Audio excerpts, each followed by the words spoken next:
Um jovem garoto foi atropelado por um caminhão, mas renasceu em outro mundo como um feiticeiro do tipo água. Porém, o que esse pequeno rapaz ainda não sabe é que ele possui uma habilidade oculta que torna ele imortal. O anime começa mostrando o mundo no estilo Isekai, onde nosso protagonista chamado Ryo estava deitado dentro de uma casa, completamente vazia. Essa casa não tem nenhum móvel dentro dela, e apenas 2 livros e uma faca sobre a mesa. O rapaz se levanta, deixa esses 3 itens de lado e sai para ver como é lá fora. Ele dá uma olhada ao redor e não vê nada além de montanhas altas por toda parte. Então, o garoto olha para as próprias mãos e recita o feitiço Água, vem até mim. Isso faz com que uma pequena magia de água apareça e fique escorrendo de sua mão. Tudo isso começou há alguns dias, quando Ryo de repente estava em um vazio branco. Enquanto começava a se perguntar onde ele estava, uma pessoa desconhecida apareceu, lendo seus pensamentos e garantiu ao garoto que aquele reino não era vida após a morte. Esse anjo mostrou alegria por finalmente ter um visitante depois de vários anos, mas ao mesmo tempo ele estava desanimado porque Ryo havia acabado de falecer em seu mundo de origem, após ser atropelado por um caminhão. O rapaz já sabe disso e também imagina que está prestes a reencarnar. Então, ele pergunta ao anjo, que se chama Miguel, o que ele deve fazer em sua nova vida. Miguel aconselha Ryo a viver como ele bem quiser. O garoto sempre quis viver uma vida tranquila e ficar super de boa, e após conseguir a aprovação de Miguel, ele se prepara para reencarnar num mundo cheio de magia conhecido como Fai. Mas antes de deixá-lo ir, Miguel conta para Ryo um pouco mais sobre esse mundo de Fai. Segundo ele, apenas 20% da população mundial sabe usar magia, e no caso de Ryo, ele também pode usar magia e é mais compatível com o elemento água. E já que ele pediu por uma vida lenta e relaxante, o anjo teleporta o rapaz para a floresta de Rondo, para viver sozinho em uma pequena casa no campo. Miguel já preparou comida suficiente para 2 meses, e dentro da casa, ele também deixou 2 livros que podem ajudar Ryo a aprender um pouco mais sobre esse mundo e como usar magia. E só depois de ler o livro é que Ryo aprendeu a invocar uma pequena magia de água, e por enquanto, ele não precisa se preocupar em ser ferido pelos monstros da floresta, já que o anjo Miguel criou uma barreira ao redor da casa. O rapaz volta a praticar essa magia de água e consegue criar uma pequena bola de água apenas imaginando, descobrindo que agora ele não precisa mais dizer o feitiço em voz alta. Isso pode ser muito útil no futuro. E usando sua magia, ele enche a banheira com água fresca e limpinha, completamente transparente e bonita, mas a água da banheira está muito gelada, então ele precisa achar um jeito de aquecê-la. Ele se prepara para acender uma fogueira, porém ele está com muita dificuldade, já que está usando a forma mais antiga e complicada para criar fogo. Desse jeito, ele vai morrer de velhice sem nem conseguir criar uma mísera faísca. Após várias tentativas fracassadas, ele desiste e se pergunta se tem algum jeito de fazer isso com magia. E aproveitando as lições das aulas de química de sua vida passada, Ryo separa o hidrogênio do oxigênio, o que faz com que a água se cristalize e se transforme em gelo. E agora que ele tem gelo, ele usa isso como sendo uma ferramenta para condensar os raios solares, usando como se fosse uma lupa, e assim consegue finalmente criar esse maldito fogo. E com aquele foguinho, o garoto finalmente deixa a água quente e toma aquele banho relaxante e gostosinho. Seus pensamentos ficam claros, e com a mente descansada, ele percebe que pode simplesmente fazer água quente, usando magia, aplicando a mesma habilidade inversa que usou para fazer o gelo. Mas é melhor deixar isso para depois, e por enquanto, ele vai jantar porque não comeu nada até agora. Enquanto come, ele percebe que precisa começar a caçar logo, pois o seu suprimento de comida vai acabar alguma hora. Mas ele fica sem coragem, porque se ele for para a floresta, certamente vai achar monstros assustadores, e ele acredita que não vai conseguir derrotar eles com aquela pequena faquinha que Miguel deixou para ele. Isso significa que ele vai ter que aprender também magia defensiva, e no dia seguinte, Ryo trabalha em seu primeiro feitiço de ataque, a esfera de água, mas ela não causa nenhum dano na árvore que serviu de alvo. Então ele modifica o feitiço, reduzindo a bola ao tamanho de uma flecha, e só depois de algumas horas de treino, ele consegue desbloquear a forma mais básica do feitiço de jato de água, que ainda assim não causa nenhum dano na árvore. E no dia seguinte, de novo ele se esforça para treinar sua magia de gelo, já que sua magia de água não apresentou nenhum sinal de funcionar em uma batalha real. Ele cria cuidadosamente um cristal de gelo, mas não consegue controlá-lo muito bem, já que criar gelo não é tão fácil quanto criar água. Em seguida, após várias horas de prática, o rapaz consegue invocar vários cristais de gelo de uma vez só, mas ainda assim não consegue lançar eles na árvore. Depois de vários dias de tentativas e erros, ele se torna habilidoso o suficiente para, pelo menos, criar cristais de gelo em um instante, mas ele ainda não tem poder suficiente para usá-los como mísseis e arremessá-los no inimigo. De qualquer forma, como o tempo está se esgotando, Ryo teve uma ideia. Ele utiliza o cristal de gelo como um tipo de ponta de lança e vai se aventurar na floresta desconhecida. Perto da beirada de um rio, ele encontra um pouco de quartzo e fica feliz porque agora pode usar isso para acender uma fogueira, caso esgote toda a sua energia mágica de mana. Ele então vai coletar algumas ervas medicinais, quando do nada, o monstro da raça javali está querendo lutar contra o garoto. O javali avança direto em sua direção, mas estando com muito medo, Ryo não consegue nem mexer as pernas. Isso quase encerra sua jornada nesse novo mundo, mas no último segundo, o medo de morrer de novo ajuda ele a pular para longe. E dessa vez, ele utiliza magia a seu favor, fazendo o chão ficar escorregadio, transformando em gelo, e com isso o javali escorrega. O garoto então rapidamente cria várias estacas de gelo bem na frente do javali, que acaba sendo perfurado até a morte. Pelo visto, a única coisa que deu coragem para o rapaz nessa batalha foi o seu medo, porque foi graças a isso que ele pôde usar magia de água no último segundo. Esse foi um bom começo, mas ele ainda está muito longe de ser considerado pronto para tudo que vier. Ele vai para casa e rapidamente aprende um pouco mais sobre os monstros no capítulo de criaturas, e não demora muito para descobrir que os javalis são na verdade os mais fracos de todos. Ele passa um tempão lendo o livro e aprende sobre outras criaturas que pode encontrar, porque talvez sua vida tranquila não seja assim tão tranquila como o anjo havia dito. Ele está lendo a página que fala sobre dragões, e tudo que o livro diz é que quando vir um dragão, corra na mesma hora. Mas não é como se você fosse conseguir fugir, você ainda vai morrer de qualquer maneira, mas tentar correr não custa nada, né? Ele vira para a próxima página que fala sobre um Akuma. Esse aqui é barra pesada, você nem precisa correr, só precisa rezar para não encontrá-lo. O garoto percebe que esse livro idiota não tá ajudando ele em nada sobre como resolver problemas, mas ele continua lendo porque não tem nada melhor para fazer antes de dormir. O garoto Ryo fica desanimado com sua última caçada, falando que aquilo não foi nada, mas foi um sufoco do caramba para sair vivo. De qualquer maneira, ele não pode ficar aqui dentro de casa para sempre, então por isso, no dia seguinte, ele se arruma todo e sai novamente. O dia começa muito bem, quando ele acha uma árvore com frutinhas deliciosas. Quando ele dá a primeira mordida, ele acha que isso compensa todo o estresse que ele passou no dia anterior. O gosto é muito saboroso, mas logo após isso, ele leva um susto do caramba quando um falcão muito maluco voa na sua direção e derruba ele. O garoto percebe que esse falcão é muito mais forte do que ele, e não há chance de vencê-lo. O falcão utiliza magia de ar que é invisível aos nossos olhos. Ele se lembra da sugestão do livro e sai correndo, mas como diabos ele vai escapar de um pássaro que é super rápido. E vendo que ele está preso e completamente ferrado, ele para lutar. Ele usa sua magia de gelo para capturar o falcão. E pensando que o falcão está morto, ele se aproxima, mas o falcão quebra o gelo. Porém, um dos olhos do falcão está muito ferido. Quando o falcão percebe que está ferido e decide fugir, o garoto cai no chão e respira aliviado, falando que essa vida relaxante que ele pediu vai matá-lo do coração. Ele tenta achar o caminho de volta para casa, mas percebe que está completamente perdido, depois de ter fugido daquele falcão psicopata. Enquanto está caminhando pela floresta, ele encontra algo que deixa ele assustado. É simplesmente um Dullahan, um cavaleiro negro sem cabeça que sai fumaça de seu pescoço. Esse Dullahan está cuidando de seu cavalo, e depois de um tempo, de alguma forma o garoto conseguiu encontrar o caminho de volta para casa. Com o passar do tempo, ele volta a treinar para melhorar, lutando contra vários monstros e até pescando. Ele aprimora sua magia de gelo, até chegar num ponto que seu gelo agora pode cortar uma montanha. Ele continua tentando ficar mais forte, e a essa altura, ele já está se acostumando com sua nova vida. No entanto, todas as noites, ele retorna ao local onde encontrou o Dullahan para lutar contra ele. Não porque ele queria vencer, mas talvez porque isso torne ele mais forte. Ele não sabe muito sobre Dullahans, porque não tem nada sobre eles no livro de criaturas que ele estava lendo. Ele então pensa que talvez o Dullahan não seja um monstro, ou que não está naquele livro básico. Após uma luta fracassada, ele admite que o único motivo pelo qual continua voltando é porque sente que o Dullahan está querendo torná-lo mais forte. Ele observa o Dullahan criando uma espada de gelo. Ele segura a espada em sua direção, e o garoto entende que o Dullahan está querendo dá-la para ele. E após entregar o presente, a criatura vai embora em paz, e os próximos dias e semanas são muito tranquilos para o garoto Ryo. Pelo menos até ele se encontrar com aquele falcão maluco mais uma vez. Naquele dia, ele estava treinando como de costume, quando viu o falcão à sua frente. Ele percebe que está faltando um olho, então ele rapidamente sabe que é o mesmo com quem lutou antes. No entanto, esse falcão não era preto antes, mas agora ele é, e também parece muito maior, o que significa que ele evoluiu. O falcão avança com tanta força que Ryo invoca sua parede de gelo de 5 camadas, mas o falcão atravessa ela sem nenhum esforço. Ele invoca a parede de 10 camadas, e o falcão quebra ela também. Quando ele usa suas estacas de gelo, o falcão voa através delas para atacá-lo. O bastão que ele usa como apoio cai, e no calor do momento, ele pega a espada que ganhou do Dullahan e ataca o falcão. A espada funciona muito bem, e o falcão recua, mas então avança contra ele novamente com força total. Porém, ele usa a espada para perfurá-lo. Ele caminha até o falcão, admitindo que a criatura estava bastante motivada. No entanto, para ele, lutar contra o falcão tornou ele muito mais forte, então ele tem que agradecer ao falcão por tudo isso. Ryo também percebe que o falcão evoluiu apenas para lutar contra ele, então ele dá um belo momento de honra, deixando a criatura morrer por suas próprias mãos. Ele remove sua espada e o falcão morre. O garoto então continua com a sua jornada, sem saber que um dragão está perto. O dragão se aproxima dele e fala. Ele fica chocado ao escutar a voz de um dragão. O dragão também fica feliz por poder usar sua telepatia novamente. Ele pergunta a Ryo se por acaso ele viu um falcão evoluído, e o rapaz responde que matou ele. O dragão assustado pergunta para Ryo como é que ele conseguiu fazer isso. Então o garoto mostra sua espada. O dragão reconhece como a espada do Rei das Fadas e pergunta o que Ryo fez ao Rei das Fadas para receber esse grande presente. Mas o garoto também não sabe porcaria nenhuma. E como ele já terminou de fazer as perguntas para Ryo, o rapaz também tem algumas perguntinhas a fazer. Eles conversam por muito tempo até entardecer, e antes que o dragão diga que ele precisa ir embora, enquanto se despedem, o garoto Ryo se apresenta, e o dragão diz que seu nome é Lewin. Ryo está realmente se divertindo muito em sua nova vida, tanto que o anjo Miguel que fez ele reencarnar verifica sua placa novamente, e percebe que não viu algo muito importante. O garoto tem uma habilidade oculta nesse novo mundo, que o anjo não percebeu porque a última pessoa que tinha isso chegou aqui faz muito tempo, e era uma garota, e o poder dela também era a eterna juventude. Isso já faz 10.000 anos. Na cena seguinte, vemos um oceano. Um garoto estranho com cabelo de fogo tá deitado na areia. Nessa hora, Ryo aparece, depois de sua caçada matinal na beira do oceano para coletar frutos do mar. Ele encontra o navio destruído e vê o corpo de um cara bem ao lado do barco, e após verificar seu pulso, ele percebe que a alma desse cara desapareceu completamente desse mundo. O garoto Ryo então percebe um outro homem chamado Abel, do outro lado do barco destruído, mas felizmente esse cara está vivo e também respirando. Em um flashback vemos que Abel e algumas outras pessoas estavam viajando nesse barco, quando uma tempestade apareceu do nada. No meio dessa tempestade feroz, um povo monstro gigante atacou o barco deles, fazendo com que todos se afogassem enquanto o barco se partia em dois. Porém, o acidente aconteceu perto da praia, e foi assim que eles chegaram aqui. O garoto Ryo trouxe Abel, que ainda está inconsciente, para sua casa, e sai para fazer algumas tarefas domésticas. Enquanto isso, Abel acorda e se pergunta onde é que ele tá. Ele sai de casa e encontra um grande jardim de flores, e um caminho de pedras no meio tudo bonitinho, que leva até a floresta. Tudo isso foi feito por Ryo, e o garoto aparece, estando muito alegre ao saber que Abel está bem, mesmo sem saber quem ele é. E Abel, por outro lado, fica chocado por não ter sentido a presença de Ryo. Será que isso significa que ele tem uma habilidade especial? De qualquer forma, o que mais incomoda Abel é o jeito de Ryo. Ele quer perguntar ao garoto se ele é um caipira, já que está praticamente sem roupas, mas pensa que perguntar isso seria muito mal educado, pois ele não está querendo causar uma péssima impressão logo na primeira conversa. Então, educadamente, ele se apresenta, expressando sua gratidão e agradecendo a Ryo, imaginando que foi ele quem salvou sua vida. O garoto Ryo, então respondendo, conta que não merece nenhum elogio, já que a única coisa que ele fez foi carregá-lo para casa. Dito isso, o garoto fica sério e dá a má notícia de que todos os outros faleceram. Abel pede a Ryo para não se sentir mal por eles, revelando que todos os outros em seu barco eram apenas mercenários. Quando ele estava prestes a entrar em mais detalhes, seu estômago ronca bem alto. Então Ryo sugere que eles continuem o assunto enquanto almoçam juntos. E agora que se conhecem, Abel pergunta a Ryo se ele não tem um conjunto de roupas. E o garoto explica muito calmo que não pode fazer nenhuma roupa, porque ele não tem os materiais necessários, como linha ou tecido. Abel então responde dizendo a Ryo que ele pode simplesmente comprar roupas em qualquer cidade próxima, mas então percebe na mesma hora que Ryo não deve ter nenhum dinheiro, já que ele está vivendo a vida de um homem exilado e solitário. E Abel, obviamente, não faz a mínima ideia de onde eles estão, e pensa que talvez existam cidades por perto. Então Ryo explica a situação para ele, informando de que não tem cidades próximas, e que é por isso que ele foi forçado a viver assim. Abel pergunta a Ryo como é que ele consegue juntar comida e outras coisas, e fica absolutamente surpreso quando Ryo revela que é o mago da água. Abel fica impressionado porque, pelo que sabe, apenas 50% das pessoas de onde ele veio sabem usar magia. Isso deixa Ryo um pouco chateado, pois ele pensava que poderia ser um pouquinho mais especial e raro, já que o anjo Miguel informou que apenas 20% das pessoas poderiam fazer isso. De qualquer maneira, Abel está querendo verificar algo, então ele pede a Ryo que o leve de volta ao navio. E ao chegarem à praia, estranhamente eles não encontram mais os corpos, e Ryo pensa que os corpos foram levados pelo mar ou comidos por algum monstro. Isso quer dizer apenas que se Ryo não tivesse salvado a vida de Abel, Abel também teria sido devorado. Então Abel está devendo ainda mais a Ryo por ter salvado sua vida, e conta que mesmo sendo estranhos, Ryo é um verdadeiro amigo. Então Abel continua procurando alguma coisa no navio, mas não encontra o que veio buscar. Então ele muda seus planos, decidindo encontrar seus amigos na cidade, que ele imagina que deve estar ao norte. Ele convida Ryo para acompanhá-lo em sua jornada, falando que ele precisa de um guia, já que ele não sabe nada sobre essa área. Ryo tá confuso pra caramba, mas mesmo assim concorda em ser o guia de Abel, e conta que eles podem começar a jornada amanhã, pois ele precisa de um tempo para se preparar para tudo. Abel aceita e aperta a mão dele, fechando o acordo.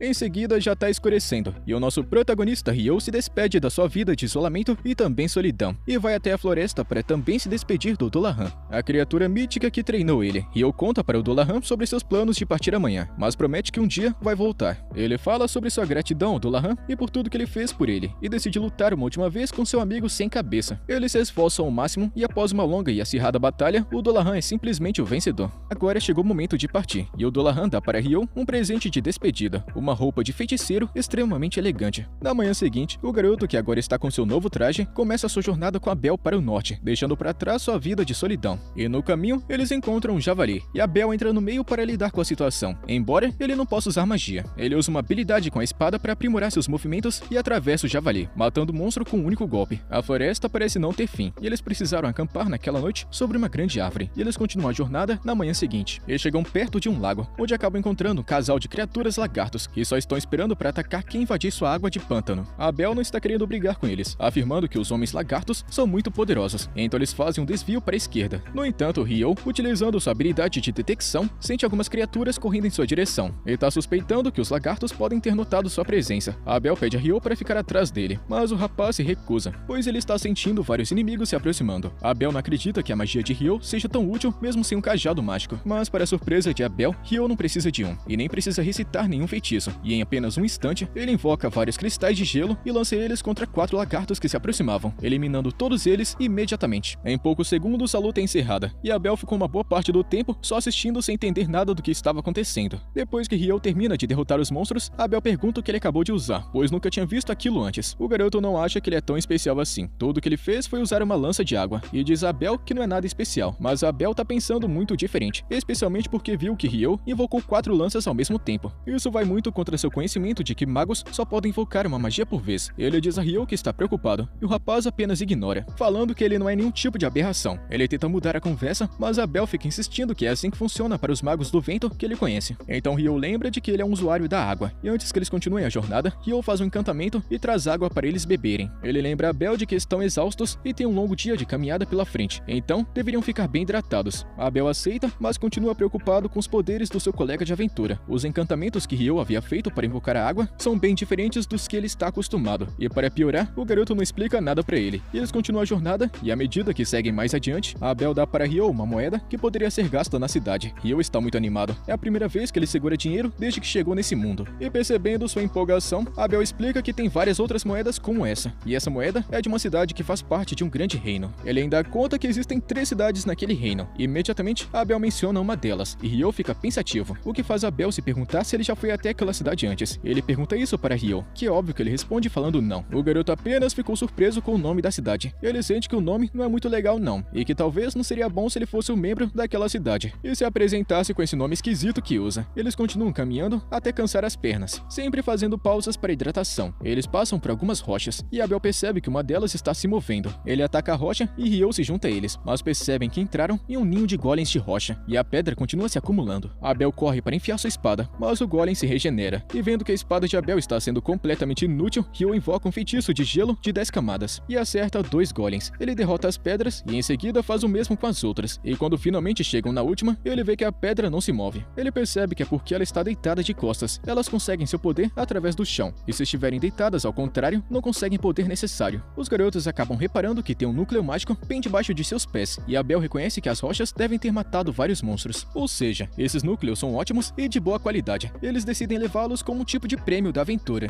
E o garoto Ryo pensa em roubar isso dos outros golems, mas percebe que eles estavam lutando contra as invocações de gelo. Então isso é uma pena porque eles foram destruídos. Eles caminham mais um pouco e acham outro monstro. Ryo pensa que seja apenas um sapo muito esquisito, mas Abel pensa que deve ser uma criatura gigantesca. Eles não têm tempo para discutirem o que realmente isso é, já que várias criaturas parecidas com dragões chamadas wyverns estão voando por aqui também. Eles estão no meio de uma zona de guerra e no fogo cruzado, e o monstro gigante parece estar sofrendo bastante e sendo uma vítima nessa luta. Eles pensam que o monstro gigante não vai deixar os wyverns derrotá-lo, e eles realmente estavam certos, porque a criatura gigante revidou com magia e venceu, botando os dragões para correrem. Ryo está muito animado com as coisas que encontrou até agora, e naquela noite eles acendem uma fogueira e conversam. Ryo dá uma provocada em Abel, dizendo que achava que ele também lutaria contra o gigante, e estava querendo assistir ao segundo round da luta. Até parece que ele teria chance, mas é só uma brincadeira. Eles falam sobre magia que o gigante usou para lutar, e Abel conta que só viu aquilo em armadilhas em masmorras perigosas, e a ideia de masmorra está deixando Ryo empolgado. E quando Abel percebe, pergunta se ele está interessado em ir para uma, e ele responde que sim, realmente ele tem muita sorte, justamente porque a única masmorra em todo o reino fica próxima de onde eles estão indo, e isso é uma grande coincidência.